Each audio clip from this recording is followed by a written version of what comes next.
एका चुकीच्या माणसाला चुकीचं सिद्ध करण्यासाठी मी 11 जणांचं आयुष्य संकटात नाही टाकू शकत.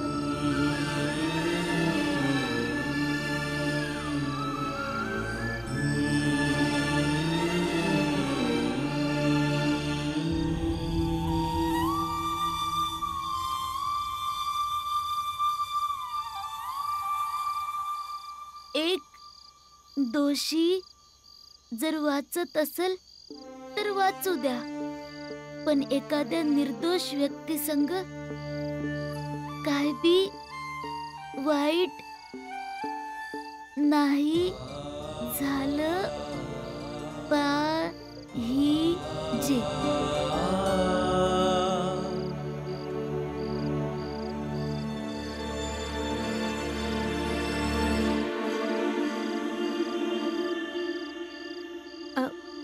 भीम, हे तू काय लिहित आहेस?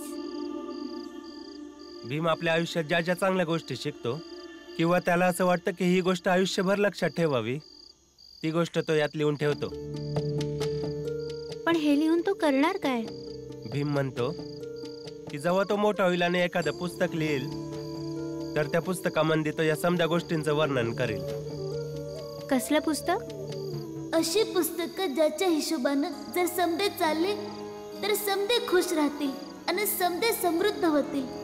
कुणी कुणासने बी तरस देणार नाही, कुणी बी कुणाचं शोषण करणार नाही आणि समदेसनी न्याय मिळेल.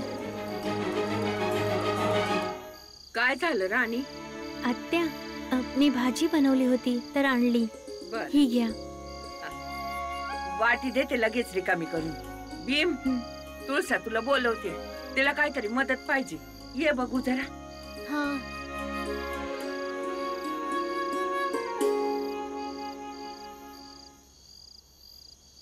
राणी,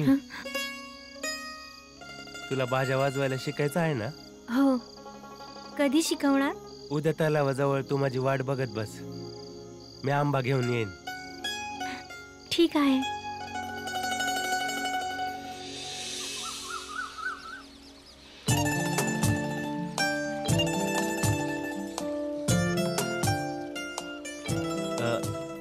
हे घ्या आंबा.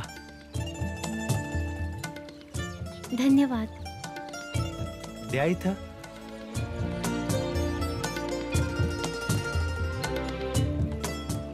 तुम्ही इथं बसून आंबा खा आणि लक्षपूर्वक बघा की भाज्या कसा वाजवायचा तो. ठीक आहे. हे बघा, 4 मोजायचे असतात. 1 2 3 4. पुढे मागे फिरवायचं, पुढे फिरवायचं.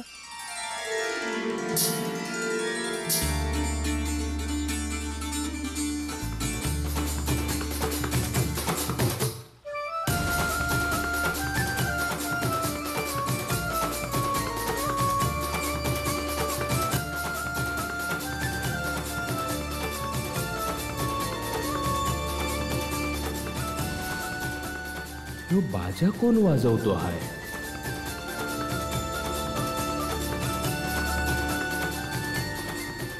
3 3 3 3 2 3 2.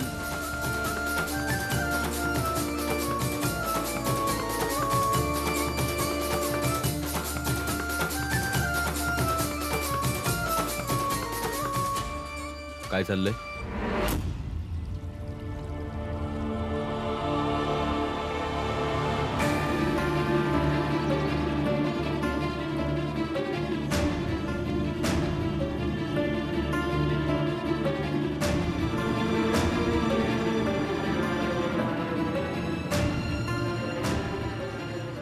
तुम्ही प्रयत्न केला तर ती नक्की वाचेल. तुम्ही प्रयत्न करा ना, तुम्ही वाचवा ना तिला. राणी एक स्पृश्य समाजाची विधवा आहे. तिच्याशी आपल्या मर्यादेच्या पलीकडे जाऊन विचार करणं तुझ्यासाठी चांगलं नाही. कोणी सांगेल का मला? काका, बाळा मला भाज्या वाजवायला शिकवत होता. मला वाटलं नवऱ्यासोबत मीही एखादं काम केलं तर आणखीन थोडे पैसे येतील आणि बाळासोबत भाज्या वाजवण्यासाठीही कार्यक्रमात जाईल तर नवऱ्याला थोडा आधारही मिळेल.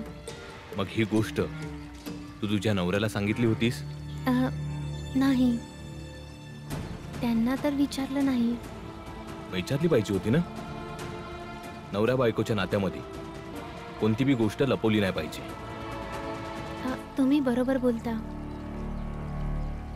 बाळा, आधी मी माझ्या नवऱ्याला विचारते, नंतर शिकायला येते. राणी, तू घरला जा. मला बाळाला घेऊन बाजारामध्ये जायचंय. ठीक आहे. तुला सुद्धा कैरी आवडते ना? तू तर खाल्लीच नाहीस.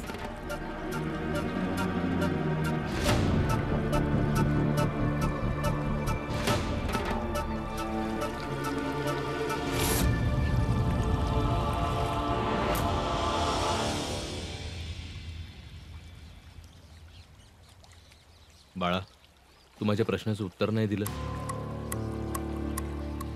काय चाललं? बाबा, राणीने सांगितलं ना. मग काय फक्त एवढीच गोष्ट होती म्हणूनच तू तिला बाजा वाजवणं शिकवत होतास का? तर तिनं बाजा वाजवून पैक कमवावं आणि आपल्या नवऱ्याची मदत करावी. मला तुमच्या संग राहायचंय. तुमच्या संग सपन बघायची हिम्मत करायची आहे मला. मला तुम्हासनी कायमचं इथेच ठेवायचं आहे.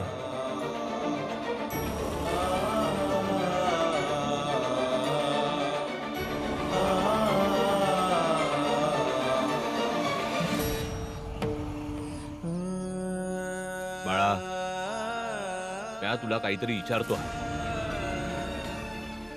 का? फक्त एवढीच गोष्ट होती? वय बाबा, अजून काय असणार?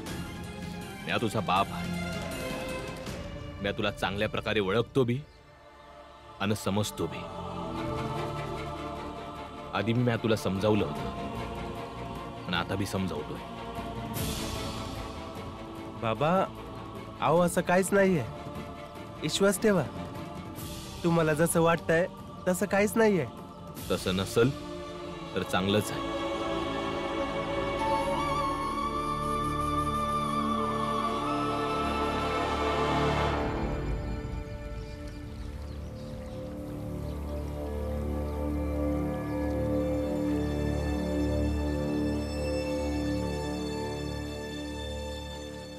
अरे काका, तुम्ही इथे? आम्ही तर तुमची घराजवळच वाट बघत होतो. काय नाही, ते बस बाळाला भेटायला आलो होतो. बाळा दादा, तू आमच्या संग चल की. आम्ही समजे दुकानासाठी सामान विकत घ्यायला चाललोय. तू बी चल. वय, मी बी येतो. चल बाळा. अरे मंगेश, चहा बनव एकदम चविष्ट. आज आम्ही अत्यंत खुश आहोत. ईश्वराने त्या अस्पृश्य जातीच्या लोकांचं भाग्यच असं काही लिहिलं आहे की जिंकलेलं युद्ध सुद्धा हरून जातात. बरोबर बोलताय पंडितजी तुम्ही. जर देव आपल्या संग आहे तर मग आपलं वाईट कसं होऊ शकत? जे लोक महाराजांना फसवायला निघाले होते ते स्वतःच फसले. एकदम बरोबर बोलले शेठजी. पंडितजी, शेठजी घ्या चहा घ्या. दे मंगेश. शेठजी, अहो महाराज साधारण माणूस नाहीये. अहो ते तर साक्षात देव आहे, देव. बिलकुल मंगेश.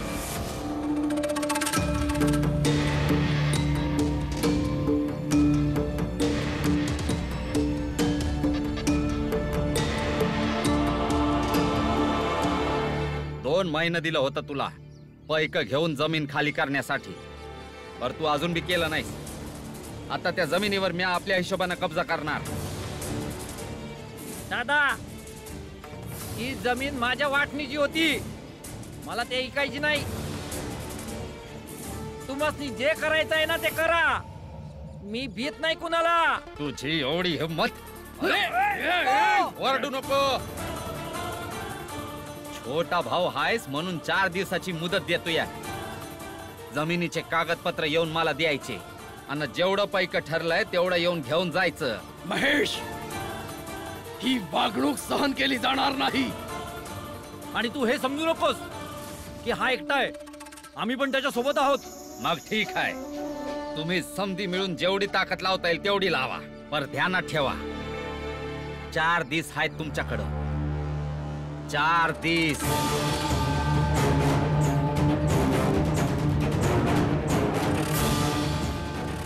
मंगेश, तू घाबरू नकोस. काही ना काही मार्ग शोधून काढूयात. नाही शेठजी, याचं तर समाधान पाहिजे. पंडितजी, महाराजपाशी जाऊया. ते यावर काही ना काही चांगला मार्ग काढून देतील. चला चला, शेठजी, चला, चला चला. पंडितजी. गजोदर, तू दुकान सांभाळ, मी आलोच.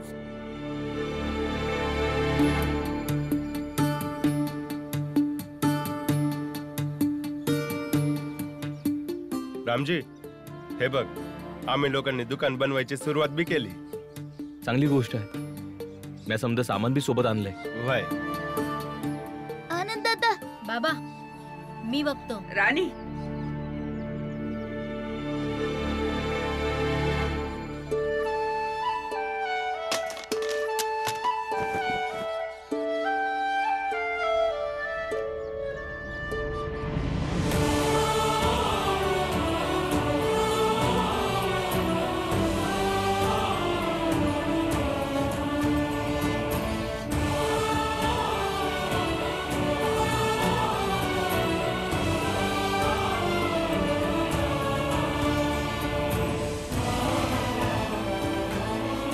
बाबा, जेव्हा मी मोठा होईन ना आणि पैक कमवीन तेव्हा मी एक घर बांधीन ज्यात फक्त पुस्तकच असतील.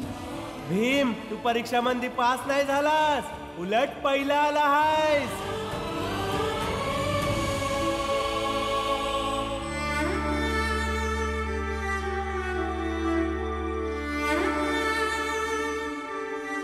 एवढ्या लहान वयामध्ये यांच्या हातामध्ये पुस्तकांच्या जागी अवजार नाही देऊ शकत, हे चुकीचं आहे.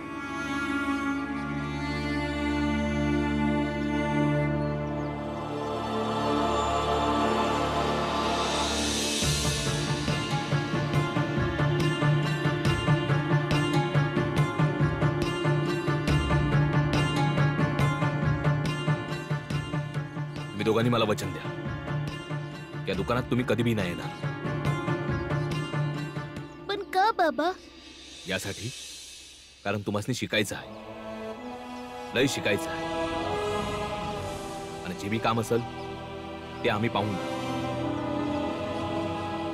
आणि मला वाटत नाही की माझ्या पोरासनी अभ्यास सोडून आमच्या कामामध्ये साथ द्यावी.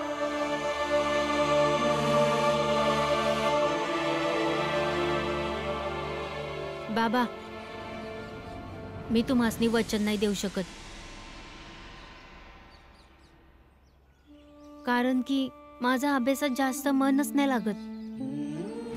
म्हणून माझ्याकडे तुम्ही वचन नका मागू ना. पण बाबा, मी अभ्यास करणार आणि त्याच्या संग तुमच्या या कामात हातभार बी लावीन.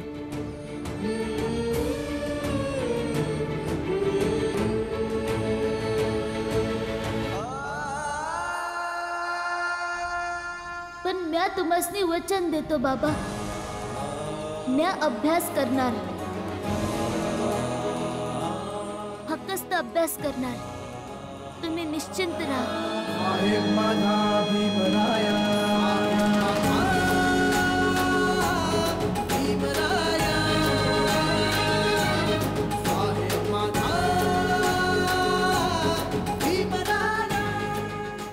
महाराज, महाराज, काय झालं?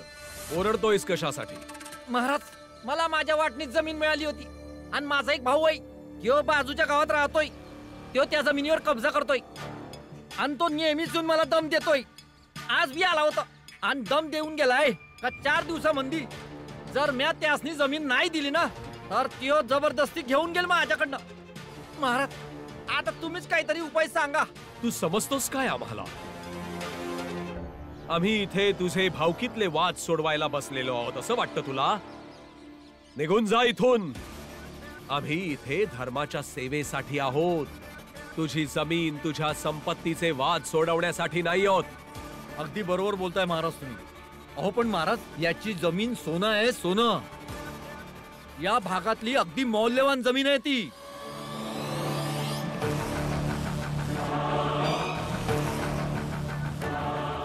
आणि महाराज, त्या जमिनीच्या आधारावरच तर याला मुलीचं लग्न करायचंय.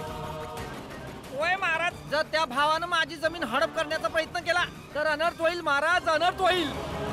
म्या माझ्या पोरीचं लग्न कसं करायचं सांगा बरं. महागडी जमीन आहे, तर त्या जमिनीशी तुझ्या मुलीचं भाग्य जोडलं गेलंय. आम्ही तुला मदत अवश्य करू. आता तू जा इथून, बाकी सगळं काही आम्ही सांभाळून घेऊ. लय उपकार झाले महाराज, लय उपकार झाले. धन्यवाद महाराज. जर ती जमीन सोन्यासारखी आहे तर मग त्या जमिनीवर आमचा आश्रम बनायला पाहिजे.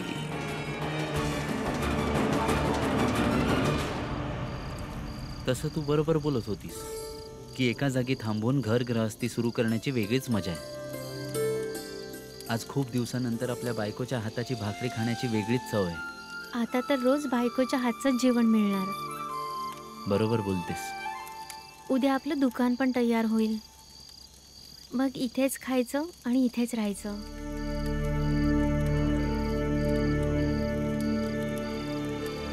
हो, हीच तर अडचण आहे ना, की आपल्याला ते काम करावं लागेल ज्याबद्दल आपण आयुष्यामध्ये कधी विचारही केला नव्हता.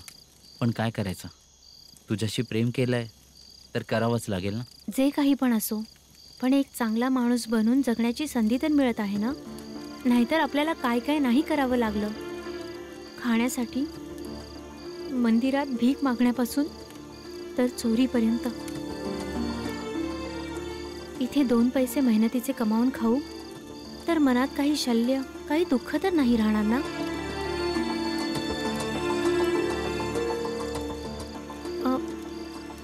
मला तुम्हाला एक गोष्ट विचारायची होती. विचार. मी विचार करत होती की बाळाकडून बाजा वाजवून शिकून घेते, म्हणजे जरा पैसेही कमावणं होईल आणि घर चालवायला थोडं सोपंही होईल.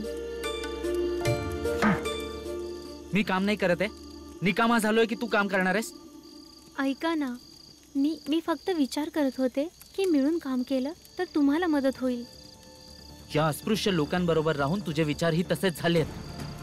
ही देवाची शिक्षाच आहे आपल्यावर की स्पृश्य जातीचा असूनही अशी कामं करावी लागतात आपल्याला. पण ह्याचा अर्थ असा नाही होत की आपण पूर्णपणे आपले संस्कार विसरून ह्यांच्यासारखं बनायचं.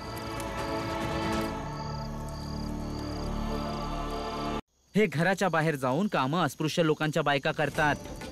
स्पृश्य लोकांचे काही संस्कार आहेत, आई बहिणींची इज्जत असते. म्हणून ह्या पुढे माझ्या समोर कधी बाहेर जाऊन कामं करण्याचा विषय नकोय. आणि कामं करायचीच आहेत तर कोणतं काम? बाजा वाजवणार आहेस? आजपर्यंत कधी बघितलंयस का कोणत्या बाईला बाजा वाजवताना? आणि त्यावेळी माझी काळजी नव्हती का तुला? जेव्हा रामजी घरचं भाडं घेत नव्हते तेव्हा तर खूप शाणी बनत होतीस. तिथे गप्प राहून मदत करू शकत नव्हतीस, तर इथे मदत करण्याचं नाटक का करतेस तू? चल.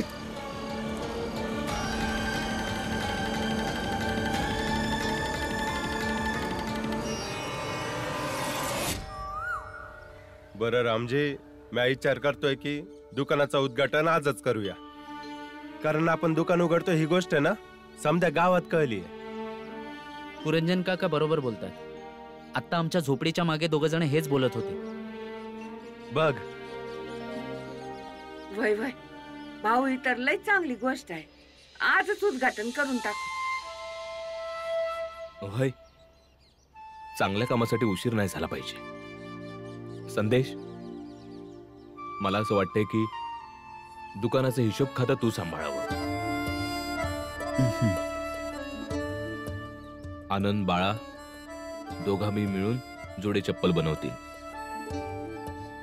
काय पुरंजन? होय, ज्याला बी नवीन चप्पल जोडे हवे असतील ना त्याचं समजा सामान आपण घेऊन येऊया. पण बाबा, दुकानाच्या उद्घाटनासाठी गिराईक तर पाहिजे ना. म्हणजे कोणीतरी येईल तेव्हाच होईल ना उद्घाटन.